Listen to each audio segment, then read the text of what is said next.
América Latina afronta importantes desafíos políticos, económicos y también en materia migratoria. Esta semana se ha celebrado el primer Foro Mundial sobre los Refugiados. Nos ocupamos de la grave crisis migratoria venezolana, de sus consecuencias y de por qué es además un problema regional. Pero también nos acercamos a la situación de inestabilidad y violencia de género que atraviesan otros países de la región. Bienvenidos a esta emisión especial de Deutsche Welle. Soy Ana Plasencia en Berlín. En el mundo hay más desplazados que nunca. Millones de ellos están en América Latina. Jefes de Estado y ministros de todo el planeta se reunieron esta semana en Ginebra para celebrar el primer Foro Mundial sobre los Refugiados y dar un nuevo impulso al pacto de la ONU adoptado el año pasado. En el centro de la discusión estuvieron Venezuela y los flujos de migrantes centroamericanos. El Senado chileno aprueba la reforma que inicia el proceso constituyente en Chile. Los chilenos podrán decidir el próximo 26 de abril si quieren una nueva constitución y bajo qué mecanismo. Pero el Senado descarta incluir en ese proyecto la paridad de género, escaños reservados para pueblos originarios y mejores condiciones para los independientes. Más de 3.500 mujeres son asesinadas cada año en América Latina. Brasil encabeza la lista de la región con más de 1.200 feminicidios, pero Bolivia ocupa el primer lugar de América del Sur con la tasa más alta por cada 100.000 mujeres.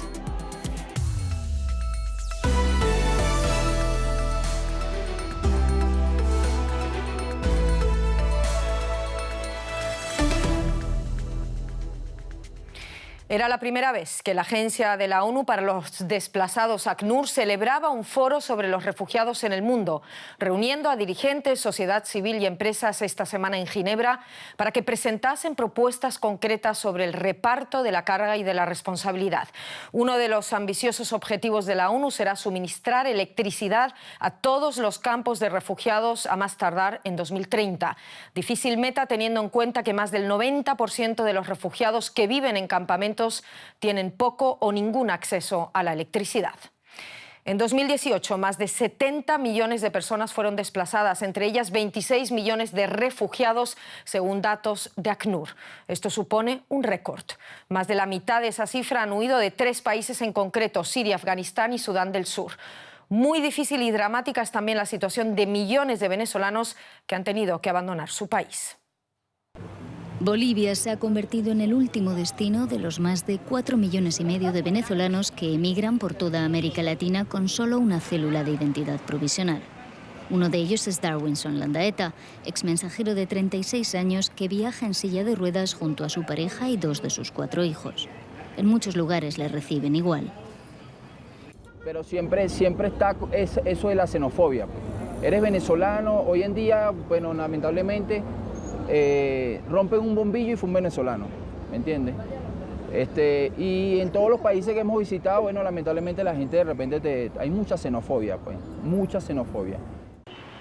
Pese a ello y a las crisis que les aguardan en cada país de un continente convulsionado, prefieren cualquier lugar antes que Venezuela.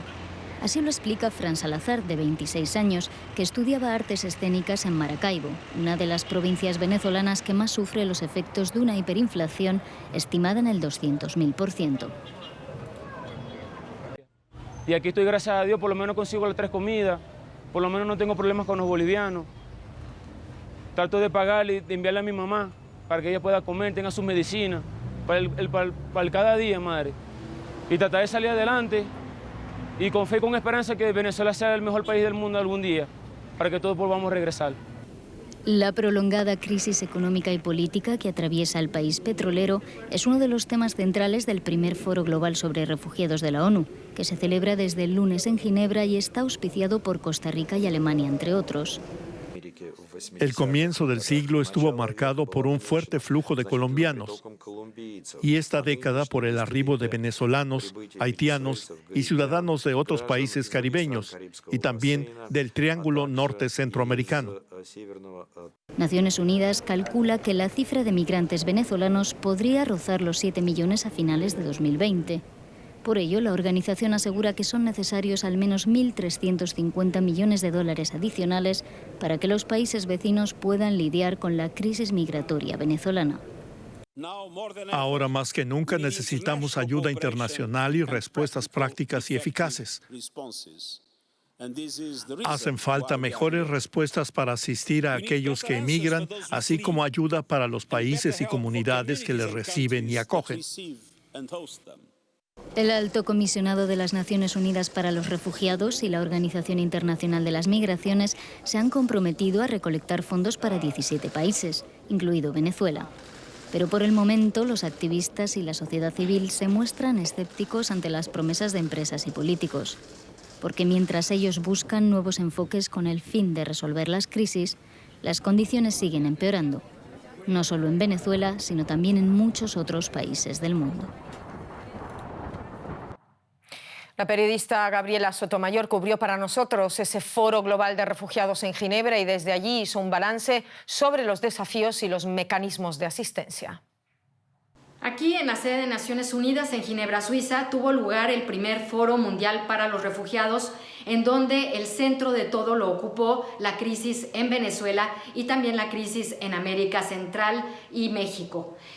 Los 4.5 millones de refugiados y de migrantes que han huido de Venezuela hacia hacerlos más seguros en países vecinos como Colombia, Chile, Perú, Brasil. Todos estos gobiernos aquí en este foro hablaron sobre la necesidad de una responsabilidad compartida, que se necesitan fondos de la comunidad internacional para poder ayudar a todos estos refugiados y migrantes y también para poder darles una vida digna. También se habló del éxodo de América Central hacia Estados Unidos que no para, y en México pues este cambio que ha habido con una militarización de las fronteras, con la presencia de la Guardia Nacional, y que unos 70,000 migrantes están esperando solicitudes de asilo hacia Estados Unidos en la parte fronteriza del norte de México, en condiciones muy vulnerables y que también necesitan apoyo. Nosotros nos queremos acercar un poco más a la realidad que plantea la migración venezolana, una migración que ha seguido el curso y la tendencia señalada por organismos como ACNUR. La cifra de refugiados venezolanos supera los 4,5 millones de personas. Analizamos la ruta de ese éxodo venezolano que, según estimaciones de ACNUR, seguirá aumentando. Más de 4,5 millones de venezolanos se han visto obligados a migrar, según la Agencia de Naciones Unidas para los Refugiados. Es más, la ACNUR calcula que esta cifra podría rozar los 7 millones a finales de 2020, dada la prolongada crisis económica y política que atraviesa el país petrolero. Naciones Unidas insiste en que el 80% de ellos han huido a otros países de América Latina. Su primer destino es Colombia, que ya acogió a 1,6 millones de refugiados venezolanos y, de acuerdo con el Ministerio de Justicia de Perú, 860.000 residen hoy en su territorio. Le siguen como principales países receptores Chile, Ecuador y Brasil, donde las autoridades calculan que a finales de año habrán dado cobijo a 212.000 venezolanos. En los últimos años también Argentina, México, Panamá y Costa Rica han recibido a miles de refugiados del país petrolero. De otro lado, el recrudecimiento de la crisis política en Nicaragua por la represión de las protestas antigubernamentales que comenzaron en abril de 2018 ha provocado la segunda mayor ola migratoria en la región. Costa Rica ha recibido a unos 55.000 nicaragüenses de los 88.000 que han abandonado su país. Cambiamos de tema y nos vamos a México. El primer año en funciones de Andrés Manuel López Obrador supone el más violento desde que existe registro oficial y se encamina a superar el triste récord de más de 30.000 asesinatos en 2018. Sus esfuerzos en materia de seguridad pública no han tenido el éxito esperado. Es algo que también se observa con preocupación desde Alemania. El grupo parlamentario mexicano-alemán que pide el esclarecimiento del caso Ayotzinapa también es crítico con esa estrategia de seguridad del primer año de AMLO, sobre todo por el aumento de la violencia y la militarización de las calles en la lucha contra el narcotráfico. Aumentan las muertes violentas en México y la mayoría de los casos continúan sin ser esclarecidos. Sobra impunidad y falta de justicia. Esta semana la Comisión Interamericana de Derechos Humanos pidió la reinstalación del grupo de expertos que investiga el caso de los 43 estudiantes desaparecidos de Ayotzinapa. Sus indagaciones han sido infructuosas. Desde su campaña, el presidente Andrés Manuel López Obrador prometió esclarecer el caso y su labor ha sido observada muy de cerca desde Berlín por parte del grupo parlamentario mexicano-alemán. El Partido de los Verdes lamenta un primer año decepcionante en materia de seguridad.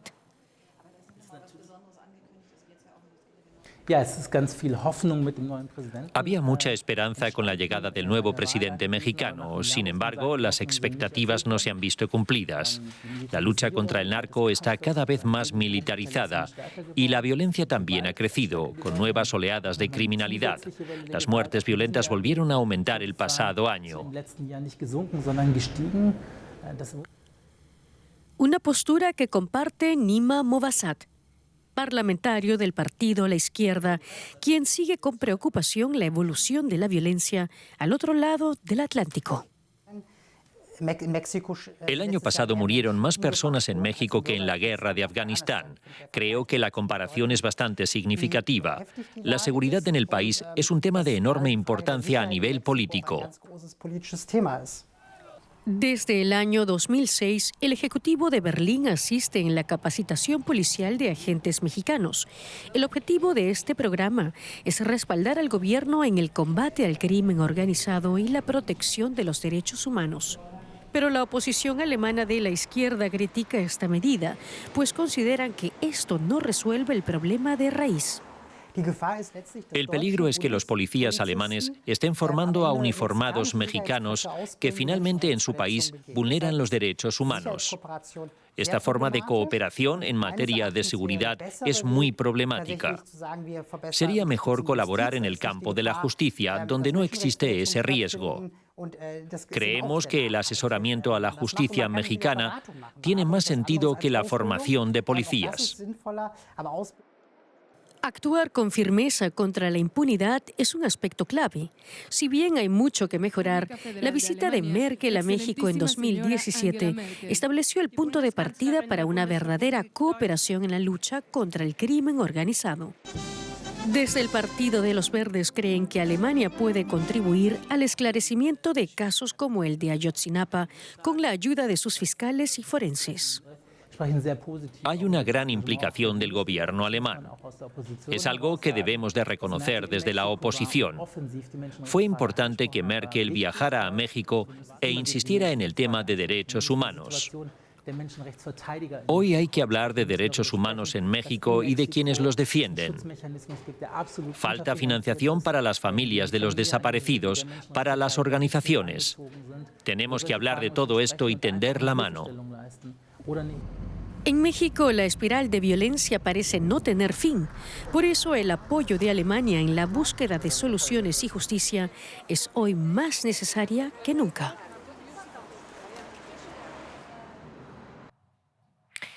Es una reforma histórica en Chile que llega justo 2 meses después de que comenzaran protestas que han dejado 24 muertos, miles de heridos y acusaciones de violaciones de los derechos humanos contra las fuerzas del orden. Reforma que es el resultado del clamor por una nueva constitución que reemplace la actual Carta Magna heredada de la dictadura de Augusto Pinochet. Un clamor que volvió a tomar fuerza en medio de las protestas iniciadas el 18 de octubre pasado, cuando estalló en el país la peor crisis desde el retorno a la democracia. Sin embargo, hay un gran pero. El Senado aprobó esa reforma constitucional, pero por falta de quórum no se considera, por ejemplo, la paridad de género. Sin nosotras no hay constitución. Es un grito que en los últimos días ha cobrado más relevancia que nunca. Pues en Chile se aprobó un plebiscito para que los ciudadanos decidan si quieren una nueva constitución, algo que exigían los manifestantes de las protestas en semanas pasadas. Carla Morales también participa. Ella y sus compañeras alzan la voz para que se incluya la paridad de género en la Constitución. Desde el primer día que hubo estallido social, yo me he preocupado de salir a la calle con mis amigos, con mi pareja, porque de verdad que hemos estado como... Esta generación está súper aburrida un poco de los abusos que hemos tenido. Abusos que se han denunciado en las calles, pero también en una consulta ciudadana de la cual participaron más de 2 millones de personas. Las principales demandas son mejoras a las pensiones, a la salud y a la educación. Como muchos otros, Carla considera que para solucionar estos problemas se tiene que cambiar la Constitución y que en ese proceso se tienen que garantizar espacios para la mujer. La injusticia que he sentido yo también como parte de la sociedad y del trabajo por ser mujer. Imagínense, las mujeres más pobres, menos oportunidades tienen en este país. Entonces, en este país están al debe con las mujeres. Carolina Garrido es cientista política y colaboró en el nuevo proyecto de reforma de ley para imponer cuotas de género, pues considera que solo así se puede lograr la paridad. El proceso constituyente va a quedar regulado en la Constitución y nosotros estamos modificando una ley. Por lo tanto, esto va a requerir un control preventivo constitucional, que se le llama. Por lo tanto, corremos riesgo de que esto finalmente vaya al Tribunal Constitucional y se nos caiga. El temor de Carolina de que la mujer no tenga espacios de participación política asegurados se evidencia, por ejemplo, en el poder legislativo. De un total de 198 diputados y senadores, solo 45 son mujeres. Eso equivale a apenas un 23%. La oposición está convencida de que eso tiene que cambiar. Necesitamos que ese órgano constituyente sea realmente reflejo del Chile en el que vivimos hoy, sea realmente reflejo de las diversidades que hoy existen en nuestro país. Y por tanto necesitamos que la Asamblea Constituyente tenga un carácter paritario, porque la Constitución será con nosotras o no será. Pero el oficialismo no está de acuerdo. El diputado Juan Antonio Coloma de la Unión Demócrata Independiente aseguró en Twitter que imponer cupos reservados en el Congreso altera la igualdad del voto. Pero Carla y muchas otras mujeres creen que solo con cuotas de género se puede asegurar la paridad en Chile. Chile aprueba pues esa convocatoria a un proceso constituyente, pero quedan, como vemos, problemas por resolver en ese proceso. Conectamos con nuestro compañero Tomás Gutiérrez en Santiago de Chile. Tomás, lo hemos visto, pese a un extenso debate sobre el tema y congregar una votación alta, no se reunieron los votos suficientes para ratificar, por ejemplo, la paridad de género.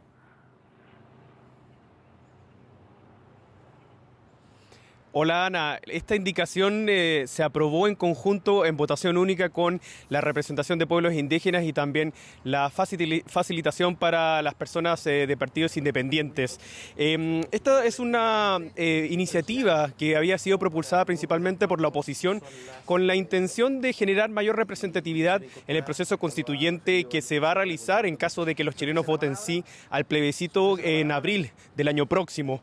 La oposición, por su parte, utilizaba como argumento para votar estas indicaciones el hecho de que se atentaba con la democracia porque se habla de escaños, digamos, exclusivos para estos grupos y que por lo tanto se atentaba con el voto contra el voto igualitario. Asimismo también manifestaron el hecho de que ellos estaban honrando el acuerdo político alcanzado, el acuerdo histórico, recordemos el 15 de noviembre cuando los parlamentarios se pusieron de acuerdo para generar una nueva constitución, Ana. Vamos a ver, ya lo comentas tú, se rechazaron esas indicaciones, pero el debate parece que no quedó ahí porque hubo una propuesta para incluirlas de nuevo. Cuéntame un poco más.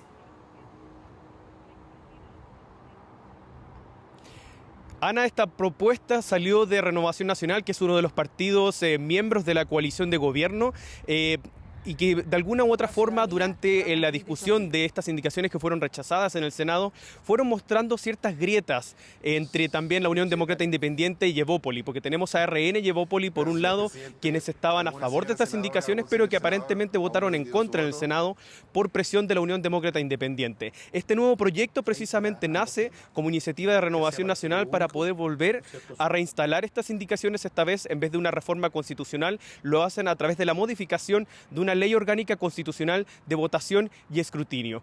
Esto, por supuesto, que no ha gustado a la UDI, a la Unión Demócrata Independiente, y las grietas en este minuto ahora se están empezando a notar los efectos de estas grietas, dado que la Unión Demócrata Independiente acaba de anunciar que va a suspender su participación de la coalición de gobierno por este motivo.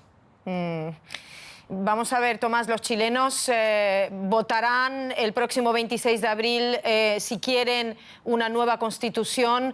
Cuéntame qué supone esto para la democracia chilena a pesar de todo ese tira y afloja que estamos viendo.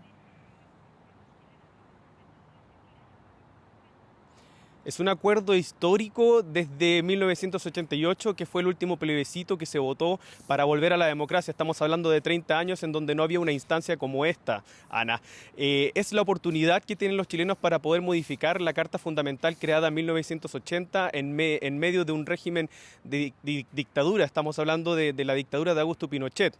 Hay algunos parlamentarios que defienden esta Carta Fundamental porque dicen que, si bien es rígida, le ha dado estabilidad al Estado chileno, mientras que por otro lado otros parlamentarios hablan de que esta rigidez es precisamente la misma que hay que cambiar para poder empezar a establecer ciertos cambios en Chile. Vamos a ver ahora lo que va a suceder. Lo más importante ahora es la votación que va a ocurrir el 26 de abril para que los chilenos digan si quieren o no una nueva constitución, que se inicie eventualmente el proceso constituyente, y no solamente eso, sino que además se va a dar un plebiscito de salida en donde ellos van a tener que aceptar o rechazar la nueva Carta Magna. En caso de que sea rechazada, sigue prevaleciendo y sigue siendo válida la Constitución de 1980, Ana. Muchísimas gracias por todo esto, Tomás Gutiérrez, desde Santiago de Chile. Tras un largo trámite parlamentario, el gobierno argentino, cambiamos de tema, el gobierno de Alberto Fernández sacó adelante el proyecto de ley de emergencia económica. Apenas 10 días después de asumir la presidencia del país, Fernández alzó con su primer triunfo en el Parlamento al obtener 134 votos a favor y 110 en contra. La nueva ley suspende la movilidad jubilatoria, sube retenciones a las exportaciones agrícolas y grava al dólar ahorro y a las compras al exterior con un impuesto del 30%, entre otras medidas. Vamos ahora con cifras escalofriantes. Al menos 3.500 mujeres fueron asesinadas en América Latina el año pasado, víctimas de la violencia de género. Se estima que sean muchas más, pero en algunos países falta un registro oficial. En 2018 fueron asesinadas en México casi 900 mujeres, 172 en Guatemala, 235 en Honduras, 232 en El Salvador, 122 en Venezuela, 131 en Perú, 128 en Bolivia y 255 en Argentina. Son datos del Observatorio para la Igualdad de Género de CEPAL del año 2018. Brasil cuenta con el mayor número de feminicidios, con más de 1.200 víctimas. Queremos fijarnos en el caso de Bolivia porque cuenta con la tasa más alta de feminicidios por cada 100.000 mujeres de toda Sudamérica. Hasta esta semana se han producido 110 feminicidios en lo que va del año y hay más de 39.000 denuncias por violencia de género. Estas son familias de recibido de inglés, mi hija. Yolanda muestra con orgullo las fotos de su hija Celinda. Tenía 27 años cuando la mataron en abril de 2019. Había salido a celebrar con sus compañeros de estudios. Le habían concedido una beca para ir a mejorar su inglés en Estados Unidos. Un sueño para ella. Perfeccionar su inglés era el penúltimo paso en lo que parecía una carrera prometedora en una multinacional petroquímica. Pero un hombre con el que había mantenido una breve relación llevaba tiempo detrás de ella. Estaba cohibida, estaba nerviosa y claro que no decía nada. ¿Qué pasa? ¿Qué pasa? Le preguntaban, pero ella no hablaba. No, mami, deja nomás que el trabajo, estoy cansada. Me decía, ¿será que porque no nos quería preocupar a nosotros? 3 puñaladas apagaron su vida. La familia guarda con celo la documentación del caso, aún en proceso. Hay un testigo presencial y grabaciones de seguridad. La familia cree que el asesino la mató para evitar que se fuera a Estados Unidos. La psicóloga Margaret Hurtado acumula casi 40 años de experiencia en la atención a mujeres maltratadas. Las circunstancias del asesinato de Celinda son tristemente habituales, en su opinión. El varón necesita poseer a la mujer, hacerse dueño de él, y ella no tiene ni siquiera libertad para pensar. Entonces llega un momento en que, por una serie de situaciones, baja tolerancia a la frustración, muchísima ansiedad, el varón pasa al acto. Entonces mata a la mujer y en su imaginario la mujer se está quedando con él, no se va a ir más. Bolivia reconoció en 2013 el problema específico de los feminicidios. Ese año se aprobó una ley para la prevención de la violencia contra las mujeres. También se creó una unidad especial destinada a la atención de las víctimas y a combatir a los agresores, la Fuerza Especial de Lucha contra la Violencia. Solo en esta comisaría de La Paz se atienden más de 10 casos por día de violencia intrafamiliar. Aún así, la cifra anual de feminicidios ha seguido superando los 100 por año desde entonces. Hay una cultura machista predominante en América Latina y no es la excepción nuestro país. Y esto sería el factor por el cual también se refleja en un machismo exacerbado, especialmente cuando hay celos o cuando hay consumo de bebidas alcohólicas. Y en estas circunstancias se producen las agresiones contra las mujeres o también el hecho de terminar con la vida de ellas. La policía y otros expertos recomiendan a las mujeres denunciar, pero las capacidades de atención a las víctimas están muy limitadas. En La Paz solo hay una casa de acogida, al igual que en El Alto, 2 centros para una población conjunta de casi 4 millones de habitantes. Muchas de las mujeres que denuncian se lamentan del muro burocrático que enfrentan y que solo pueden superar con suerte y con asesoría necesaria. Lamentablemente en nuestra sociedad, si vas solo o sola, por decirte a poner una denuncia, lamentablemente te encuentras con esa pared, con ese muro que muchas veces hace que muchas víctimas dejen ahí. En esta casa hay 3 mujeres y un total de 12 niños, menores que también son víctimas de la violencia. En algunos casos es la protección de los hijos antes que la vida propia la que lleva a las mujeres a dar el paso decisivo y salir de la relación de maltrato.